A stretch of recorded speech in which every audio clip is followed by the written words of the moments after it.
আপনারা তো গত কয়েকদিন ধরেই বারবার টেনে টেনে হুমায়ুনকে আনার চেষ্টা করছেন। আমি এই প্রসঙ্গে হুমায়ুনটাকে এড়িয়ে গিয়ে আমি একটু নওশাদে ফিরে যাওয়ার চেষ্টা করছি।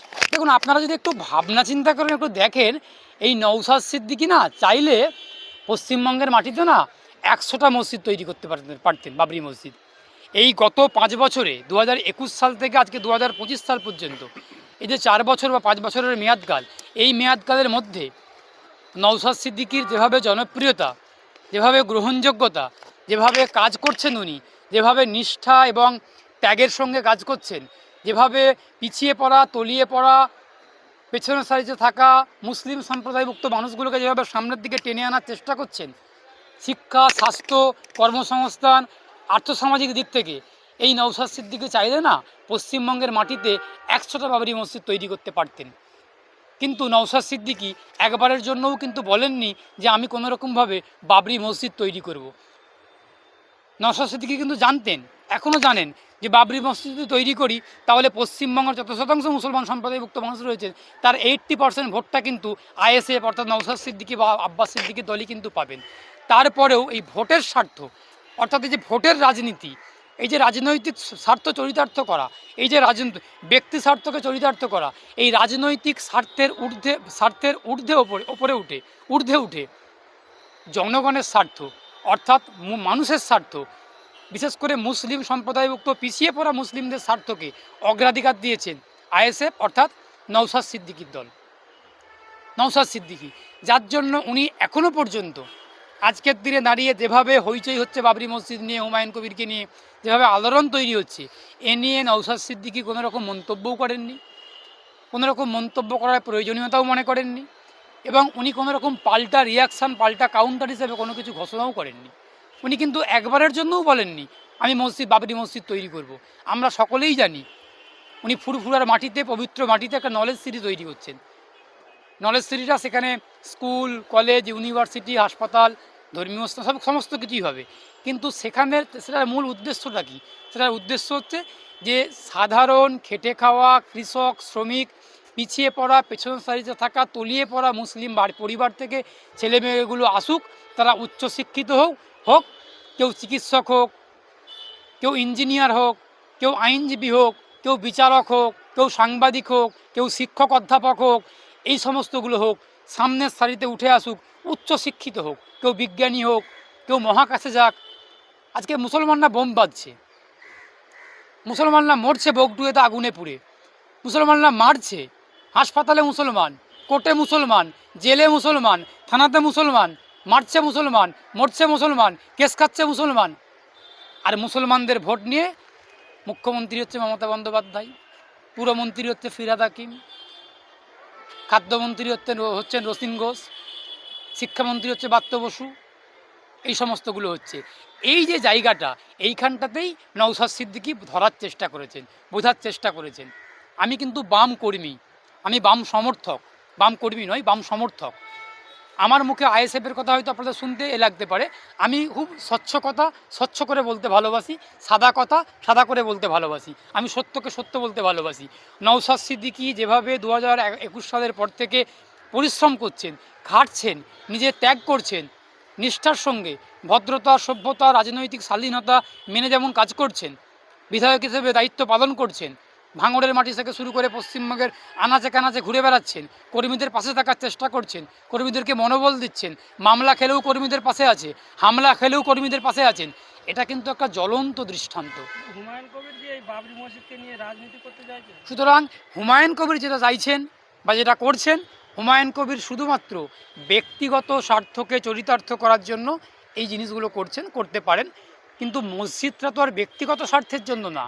আমি আবারও বলছি, আমি মসজিদের বিরুদ্ধে কিন্তু নই, আমি কিন্তু বাবরি মসজিদের বিরুদ্ধে নয়। আমি বলছি কি যে মসজিদটাকে নিয়ে ব্যক্তিগত স্বার্থ, রাজনৈতিক স্বার্থ আমি আনবো কেন? নওশাদ সিদ্দিকীর মাথায় টুপি, দাড়ি, মুসলিম ধর্মের যে প্রতীক টুপি এবং দাড়ি, মোহাম্মদ সাল্লাল্লাহু আলাইহি সাল্লামের যেটা প্রতীক, সেই প্রতীক নিয়ে নওশাদ সিদ্দিকী রাজনীতির ময়দানে আসছেন।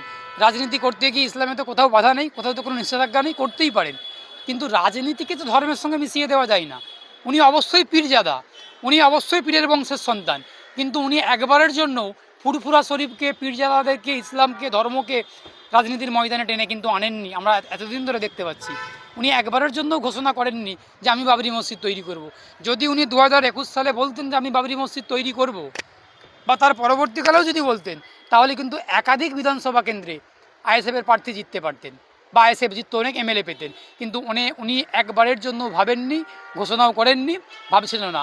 উনি মুসলমানদের আর্থসামাজিক দিক থেকে, শিক্ষা, স্বাস্থ্য, কর্মসংস্থানের দিক থেকে, অর্থের দিক থেকে, যোগ্যতার দিক থেকে মুসলমানদেরকে ওপরের সারিতে টেনে আনার চেষ্টা করছেন, যাতে মুসলমান আজকে মাটি থেকে আকাশে, মহাকাশে যেতে পর্যন্ত পৌঁছাতে পারেন, বিজ্ঞানী পর্যন্ত হতে পারেন, সেই চেষ্টাটুকু করে যাচ্ছেন। মুসলমানদের ভাবতে হবে, সাধারণ খেটে খাওয়া কৃষক, শ্রমিক মুসলমানদের ভাবতে হবে যে আমরা কাদের পক্ষে থাকব। যারা আমাদের আর্থসামাজিক স্বার্থ নিয়ে, আমাদের কর্মসংস্থান, আমাদের ছেলেমেয়েদের স্বার্থের কথা ভাবছেন, তাদের পক্ষে যাব, নাকি যাদের ব্যক্তিগত স্বার্থকে কাজে লাগানোর জন্য মসজিদ বা মন্দির বা ধর্মকে হাতিয়ার করছেন, ঢাল করছেন, তাদের পক্ষে যাব। মুসলমানদের ভাবার সময় এসেছে। আমি সেই জন্যই বলতে চাইছি যে আপনারা হুমায়ুনের মধ্যে খেলার চেষ্টা করছেন।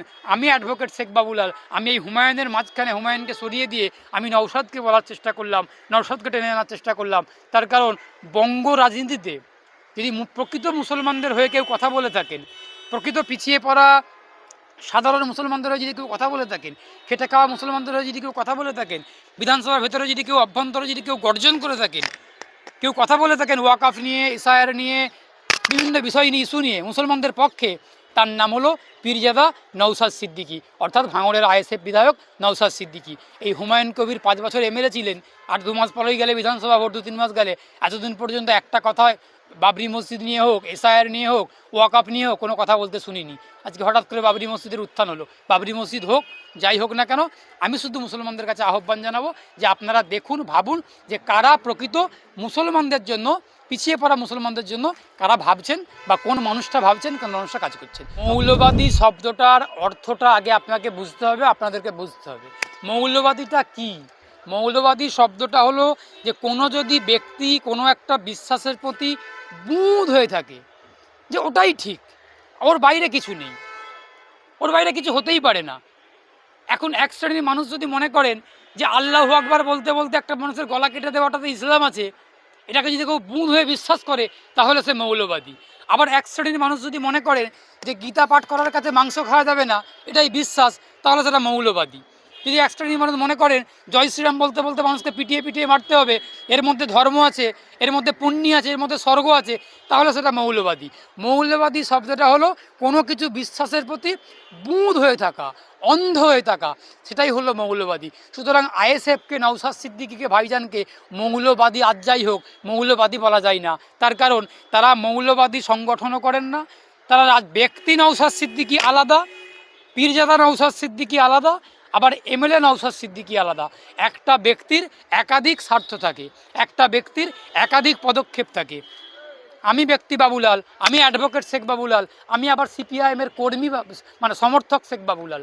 আমি কিন্তু বিভিন্ন দৃষ্টিকোণ থেকে বিভিন্ন রকম কথা বলতে পারবো। আমি একটা দৃষ্টিকোণ থেকে একবার কথা বলবো ওকালতির পেশা নিয়ে কথা বলবো, কখনো রাজনৈতিক কথা বলবো, আবার কখনো ব্যক্তিগত মতামত প্রকাশ করব। সুতরাং ব্যক্তি নওশাদ সিদ্দিকী, পীরজাদা নওশাদ সিদ্দিকী, আবার এমএলএ নওশাদ সিদ্দিকী, এই তিনটের মধ্যে কিন্তু আকাশ পাতালের পার্থক্য আছে। সুতরাং যে বা যারা নওশাদ সিদ্দিকীকে মৌলবাদী বলছেন, আসলে তারাই কিন্তু মৌলবাদী। হয় যারা মৌলবাদী, তা না হলে তারা মৌলবাদী শব্দটার সংজ্ঞা জানেন না।